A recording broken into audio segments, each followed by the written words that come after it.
हाय, मेरा नाम है रॉन कैंटर और आप देख रहे हैं out of Zion God TV पर। और एक और बार हम फिर से करमेल पर्वत की चोटी पर हैं और ठीक यहीं पर एलिया, अहाब और इज़बेल का दिलचस्प घटनाक्रम हुआ था। और जैसा कि हम बात कर चुके हैं कि एलिया स्वर्ग में उठा लिया गया, परमेश्वर ने कैसे बड़ी आग भेजी जिससे एक बेदारी आ गई। आपको याद होगा कि कैसे एलिया ने बाल के भविष्यद्वक्ताओं का मजाक उड़ाया था। बेशक वो कोई अच्छा नमूना नहीं था, क्योंकि आप ऐसी गुस्ताखियां नहीं कर सकते, खासकर अगर आप एक सेवक हैं। आइए हम देखते हैं कि उससे अगले दिन क्या हुआ। तब अहाब ने इज़बेल को एलिया के सब काम विस्तार से बताए कि उसने सब नबियों को तलवार से किस प्रकार मार डाला।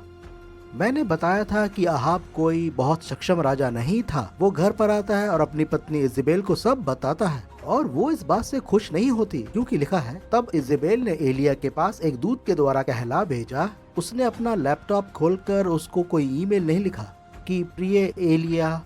उसकी आचरण संहिता यहाँ कोई बहुत खुश मिजाजी वाली नहीं थी। उसने यूं कहा, यदि मैं कल इसी समय तक तेरा प्राण उनका सा ना कर डालूं तो देवता मेरे साथ वैसा ही वरन इससे भी अधिक करे, यानी मैं तेरी हत्या करने वाली हूँ।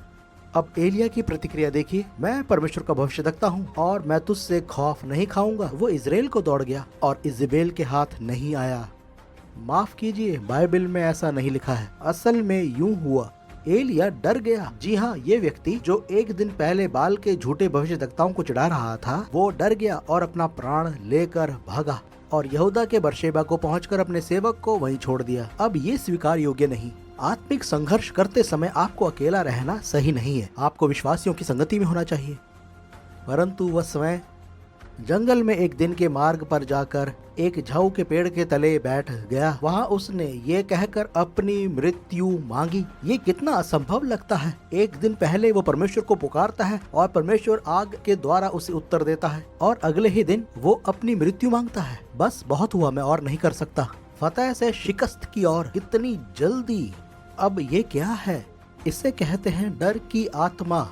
कल जैसा हमने बात की थी कि अहाब के पास अहाब की आत्मा थी और इज़बेल के पास इज़बेल की आत्मा थी। ये क्या है कि डर की आत्मा मुख्य रूप से आपको उनके लिए भय पैदा करती है जिनको आपके ऊपर अधिकार होना चाहिए। एलिया परमेश्वर का भविष्यद्वक्ता था, परमेश्वर के लिए बोलता था, परंतु ये भय की आत्मा इज़बेल में इतनी प्रबल थी कि 850 झूठे भविष्यद्वक्ताओं और अहाब की आत्मा से बढ़कर थी।